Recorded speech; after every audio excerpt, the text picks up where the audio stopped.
सास अठन्नी बहु रुपया। सविता और उसका पूरा परिवार रोहनिया जिले में साथ साथ रहता था। अभी तक सविता के बेटे की शादी नहीं हुई थी। एक दिन सविता सब्जी लेने जा रही थी, तभी उसकी पड़ोसन उससे कहती है, क्या बात है सविता, तेरे लड़के में कोई कमी है या तुझे कोई लड़की नहीं मिलती अपने लड़के की शादी कराने के लिए? इससे छोटे छोटे लड़कों की शादी और कुछ के तो बच्चे भी हो गए।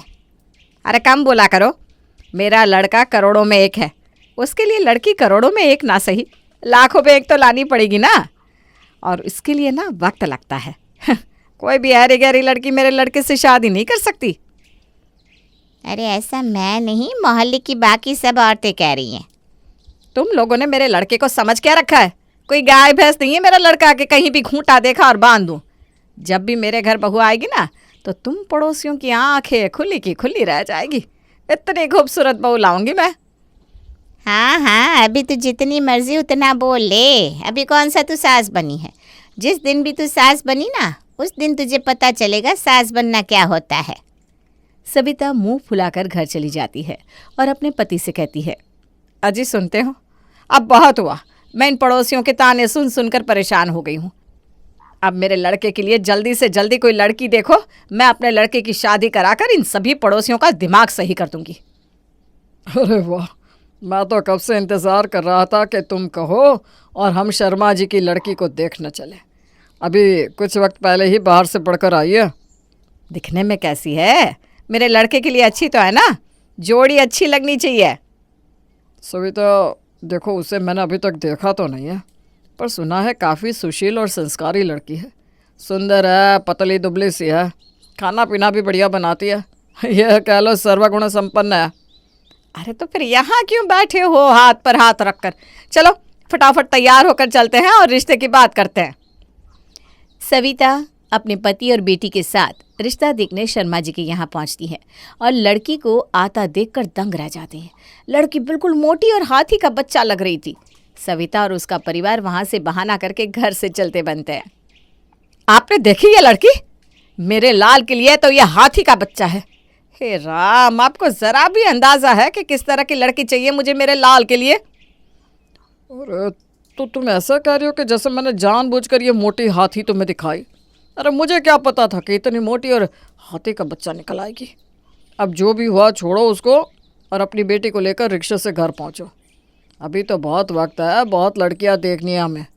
तुम परेशान ना हो, मिल जाएगी कोई ना कोई हमें अच्छी सी। सविता और उसकी बेटी रिक्शे पर बैठी होते हैं कि रिक्शा वाले की गलती के कारण वो सामने से आ रही स्कूटी में अपना रिक्शा ठोक देता है। तभी स्कूटी से लड़की उतरकर बोलती है, अंधे हो क्या? दिखाई नहीं देता या पीकर चलाते हो? सामने से आ रही लड़की नहीं दिखाई देती? देखो बहन जी, गलती से लग गई, मैंने जानबूझकर नहीं किया, गलती से हो गया। अरे जाओ जाओ, तुम सब रिक्शा वालों की ड्रामा अच्छे से पता है मुझे मत सिखाओ। रिक्शा चलाना आता नहीं और ये मोटी मोटी सवारी लेकर चल देते हो। लड़की ज्यादा बोल रही है। अब कब से देख रहे हो रिक्शे वाला कुछ बोल नहीं रहा तो उस पर चढ़े जा रही है। हमें बहुत लेट हो रहा है, तेरा जो भी नुकसान है बता दे, भरपाई हो जाएगा। और निकल अपनी स्कूटी लेकर, हम तेरी शक्ल देखना नहीं चाहते, अच्छे काम के लिए जा रहे हैं। अच्छा, और कौन भरपाई करेगा इसकी? ये भिखारी रिक्शे वाला या आप? आपको तो देखकर लगता है कि आपको रिक्शे वाले से ज़्यादा ज़रूरत है। हैं? तुझे इससे क्या मतलब? तू पैसों से काम करना, आम की गुठली मत गिन। और मेरे पास इतने पैसे कि तेरे जैसी 50 गाड़ियाँ खरीद के इस रिक्शे वाले को दान कर दूँ। बस करो आंटी, इतनी भी नहीं फेंकनी चाहिए, अपनी उम्र का तो ख्याल रखो। बस करो, आपका ना बहुत ज़्यादा हो रहा है। कम से कम अपनों से बड़ों से कैसे बात करनी चाहिए ये तो आपको पता होना चाहिए। ओ ये बड़ी आई मुझे सिखाने वाली। तुमने ना मेरा काफ़ी टाइम वेस्ट कर दिया है। सविता घर पहुंचती है पर उसका मूड बहुत ख़राब होता है। वो रोहित को बुलाती है और कहती है, आज तो पहले उस मोटी ने सारा मूड ख़राब कर दिया, ऊपर से यह लड़की। उफ, मैं बता रही हूँ बेटा, जिस घर में जाएगी ना ये, उस सास का तो जीना हराम कर देगी। मुझे तो लगता है अपनी सास को सांस तक नहीं लेने देगी। भगवान जाने उसकी सास का क्या होगा। माँ, पहले आप तो सांस ले लो, आराम से फिर बताना क्या हुआ। और इतनी परेशान क्यों? मेरी शादी हो जाएगी सही टाइम आने पर। अरे हाँ हाँ, लड़कियां तो बहुत मिल जाएगी, पर तुझे कोई पसंद आए तो ना। आधी से ज़्यादा लड़कियों को देखकर तू ही साफ इनकार कर देता है। और जो बची हुई लड़कियां हैं उनमें कोई हाथियों का बच्चा है तो कोई छिपकली निकलती है। अब तू ही बता, एक ही तो लड़का है तू मेरा चांद सा, उसे भी किसी के हवाले कर दूँ? मैं तो बता देती हूँ, जब भी इस घर में बहू लाऊंगी चांद का टुकड़ा ले आऊंगी, ताकि पूरा मोहल्ला देखे मेरी बहू को। माँ तुम परेशान होना बंद कर दो, मैंने तुम्हारी परेशानी का हल ढूंढ लिया है। मुझे एक लड़की बहुत पसंद है और मैं उसी लड़की से शादी करना चाहता हूँ, और मुझे पता है तुम्हें भी वो लड़की बहुत पसंद आएगी, एकदम चांद का टुकड़ा है। ठीक है, इतना उतावला मत हो, मुझे उस लड़की का फ़ोटो दिखाओ, मैं भी तो देखूं मेरे लाल की पसंद को। माँ ये देखो, ये रही उस लड़की की तस्वीर, है ना सुंदर? अरे इतना बड़ा शहर में और कोई लड़की पसंद नहीं आई तुझे? यह पसंद है तुझे? अरे ये वही लड़की है जिसके बारे में मैं अभी तुम्हें बता रही थी, जिसे बोलने की तमीज़ नहीं है, बात करने का तरीका नहीं है। तू कह रहा है इस लड़की से मैं तेरी शादी करा दूं? देखो माँ, अगर शादी करूँगा तो इसी लड़की से करूँगा, वरना फिर तुम अपना देख लो, मैं किसी और लड़की से शादी करने से रहा। ठीक है ठीक है, आज तक तेरी सारी इच्छा पूरी की है ना, तो एक से तो और सही, खुश हो जा, तेरी शादी इसी से होगी बस। अरे वाह माँ, आप तो मान गई। एक बार तू शादी कर ले इससे, फिर देख मैं इसको कैसा सीधा करती हूँ। सीमा और रोहित की शादी हो जाती है और सीमा अब सविता के घर बहू बनकर आती है। वो भी रोहित की माँ सविता को देखकर बहुत परेशान थी। हे भगवान, इस पूरी दुनिया में आपको इस बुढ़िया को ही मेरी सास बनाना था। एक नंबर की चुड़ैल औरत है ये। कोई नहीं, अपनी सास की अकल तो मैं ठिकाने लगाऊंगी। सीमा को मजबूरन अपनी सास सविता को एक्सेप्ट करना ही पड़ता है। तभी सविता कहती है, अरे बहू पैर तो छूकर जाओ, या फिर घर में सीधा घुसने का इरादा है? ये आजकल की बहुओं को इज्जत कहाँ करनी आती है। सास सामने खड़ी है, ये नहीं कि पैर छू कर जाऊं। नहीं नहीं माँ जी, ऐसी कोई बात नहीं है, मैं तो आपका पैर छूने ही आ रही थी। बताओ, एक ही तो सास है मेरी, अब उनके भी पैर नहीं छूंगी तो कैसे चलेगा भला? ओहो, जैसे दूसरों की दो सास होती है क्या? ए सविता, तेरी बहू तो बहुत तेज है, थोड़ा संभाल कर रही हो। अरे तुम चिंता मत करो, पहले सभी आती तो तेज ही है, फिर बाद में सब सीधी हो जाती है। ए बहू, हमारी बातें कान लगाकर सुनने की जरूरत ना है, चल पैर छू और अंदर जा। जी माँ जी। ऐसा कहकर सीमा सविता के पैर बस हल्के से छू लेती है। अरे अरे अरे, हाथों में बस इतनी सी ही जान है? नई बहू हो, जरा कसकर पैर दबाओ और फिर नमस्ते करो, लगना चाहिए कि नई नई बहू आई है घर में।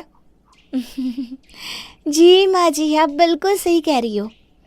सीमा सास के पैर दोबारा छूती है और इस बार सविता के पैर छूते वक्त सीमा पैरों में चिकोटी काट लेती है, जिससे सविता को दर्द होता है। अरे ये क्या किया तूने? ऐसे कौन पैर छूता है? तेरे मायके वालों ने यही सिखा कर भेजा है क्या कि सास के पैरों में चूटी काट लियो? अरे अरे माँ जी, ये आप क्या कह रही हो? भला मैं आपको चूटी काट कर पाप थोड़ी ना लूँगी। वो तो मेरे हाथ थोड़े भारी है ना, जो आपके पैर झेल नहीं पाए। हाँ हाँ ठीक है, जाओ खुश रहो, हंसो खेलो आबाद रहो। सीमा हंसते हुए घर में चली जाती है। शाम का वक्त होता है। तभी सविता से बात करते हुए पड़ोसन शर्मिला कहती है, अरे आज शाम की चाय तुम्हारी बहू बनाएगी या फिर तुम्हारी बहू को बस जुबान चलानी आती है कैंची की तरह? उनकी बातें सीमा किचन में खड़े खड़े सुन लेती है और जल्दी से चाय बनाकर ले आती है। आंटी जी, आपके बोलते ही देखिए, आपके लिए गर्मा गर्म चाय लेकर आ गई हूँ ना मैं, नंबर 1 बहू। इतना ध्यान रखता है क्या कोई भला? हाँ हाँ ठीक है, जाओ जाकर कुछ और काम भी कर लो, या फिर हमारी बातें ही सुनते रहना यहाँ बैठकर। बहू, ये तो तुमने बहुत अच्छा किया, लाओ चाय यहाँ रख दो। हाँ, सीमा चाय लेकर उनकी तरफ जाने लगती है। अभी मज़ा चखाती हूँ, जब गरम चाय ऊपर गिरेगी तब बोलती बंद हो जाएगी। सीमा जानबूझकर इस तरीके से चाय उठाती है कि चाय की प्याली सीधे सविता के ऊपर गिरती है और सविता चिल्ला उठती है। अरे अरे बहू, ये क्या किया तूने? गर्मा गर्म चाय अपनी सास पे गिरा दी। अरे आंटी जी, मुझे थोड़ी ना पता था कि मेरा हाथ लगने से चाय गिर जाएगी। चलो मैं तो चलती हूँ, मुझे और भी काम है, कुछ और चाहिए तो बता देना। हाँ, ऐसा कहकर सीमा हंसते हुए वहाँ से चली जाती है। इस लड़की ने तो पहले ही दिन मुझे चाय से जला दिया, न जाने आगे क्या करेगी। तेरी बहू के पर बहुत बड़े हो रहे हैं, इन्हें काटना पड़ेगा, वरना तू देख ले तेरा क्या होगा। चलो मैं तो चलती हूँ, मेरा काम था तुझे बताना, बाकी तू खुद समझदार है। ऐसा कहकर शर्मिला वहाँ से चली जाती है। तभी सोनम भी आती है। क्या हुआ माँ, ये चाय कैसे गिर गई? अरे ये सब उस लड़की का किया हुआ है, बहुत तेज है ये लड़की। इससे कैसे ना कैसे करके काबू में तो लाना ही पड़ेगा। इससे इसकी औकात दिखानी ज़रूरी है, वरना ये तो हमारे सर पे चढ़कर तांडव करेगी। सही कह रही हो आप माँ, लेकिन अब करोगी क्या? अरे तू बस देखती जा, इसके पैरों तले ज़मीन ना खिसकाई ना तो मैं तेरी माँ नहीं। पानी अब सर से बहुत ऊपर जा चुका है, अब तो बहू रानी को मज़ा चखा कर रहूँगी। सीमा उठकर घर की सारी सफाई झाड़ू सब कर चुकी होती है। इसके बाद वो नहाने चली जाती है। तभी रोहित बाहर से आता है और अपनी माँ को देखकर हैरान हो जाता है। माँ, सुबह सुबह तुम ये झाड़ू पोछा क्यों कर रही हो? इस वक्त तो आप मंदिर जाती हो ना। आप ये सब रहने दो, सीमा कर देगी।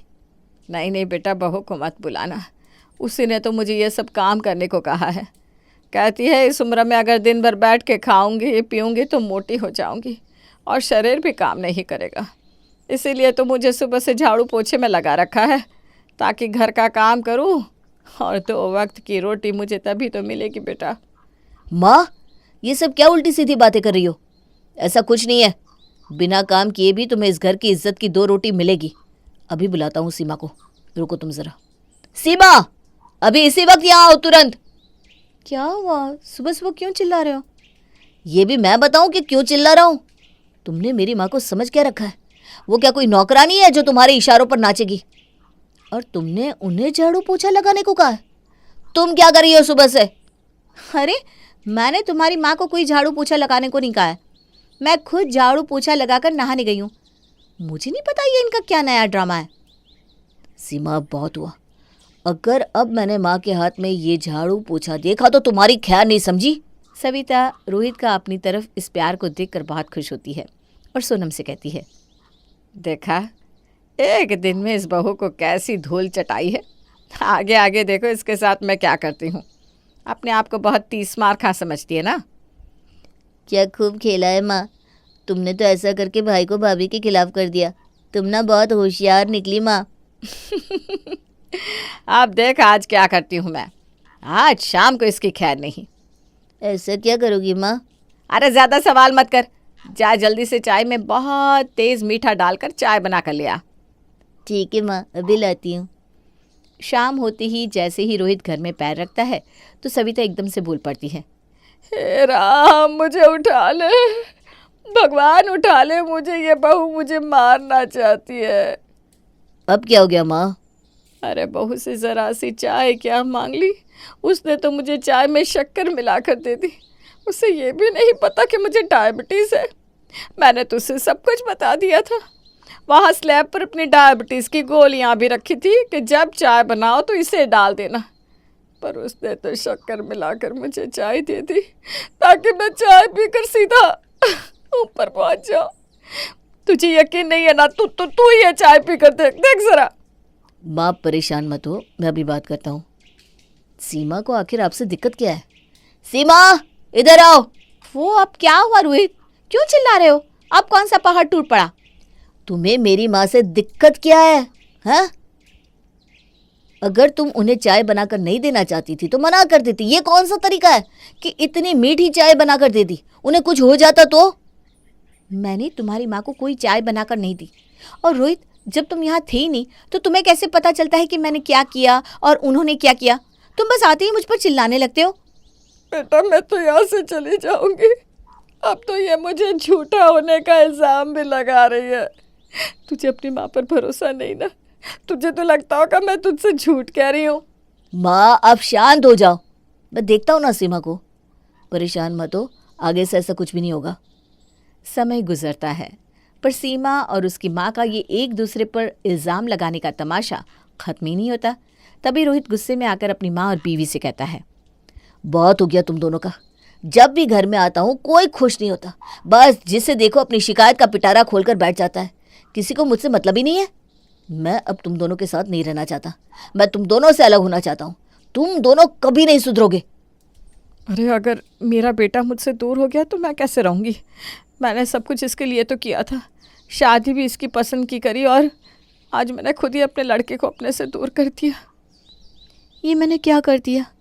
एक माँ को एक बेटे से इस तरह दूर नहीं रख सकती। मेरी वजह से रोहित बहुत दुखी है। वो अपनी माँ से बहुत प्यार करते हैं। मैं ऐसा नहीं होने दे सकती। ये सब सोचकर सविता अपनी बहू सीमा से कहती है, सीमा, मुझे माफ़ कर दे बेटा, पर मेरे बेटे को मुझसे दूर मत कर। जैसा कहोगी ना मैं वैसा करने को तैयार हूँ। जो बोलोगी वो करूँगी, पर मेरा बेटा मुझसे दूर मत करो। माँ जी आप माफ़ी मत मांगिए, और ऐसा कुछ नहीं होगा। मैं आपके बेटे को आपसे दूर नहीं जाने दूंगी। मैं भी कभी नहीं चाहती कि वो आपसे दूर रहे। मैं आपसे माफ़ी मांगती हूँ, और मैं भी चाहती हूँ कि हम सब साथ रहें। रोहित घर से बाहर जाने लगता है। तभी सीमा और सविता दोनों रोहित को रोक लेती हैं और उसको कहती है, मैं आपसे कभी भी माँ जी से लड़ाई झगड़ा नहीं करूँगी, और मैं चाहती हूँ कि हम सभी साथ में खुशी खुशी रहें। एक बार मौका दे दो, इस बार माफ़ कर दो मुझे। बेटा मुझे भी माफ़ कर दे। रोहित उनकी बात पर हंसने लगता है। ये सब मेरा ही प्लान था, और मैं कहीं नहीं जा रहा। रोहित की बात सुनकर सभी लोग खुश हो जाते हैं और हंसी खुशी साथ रहते हैं।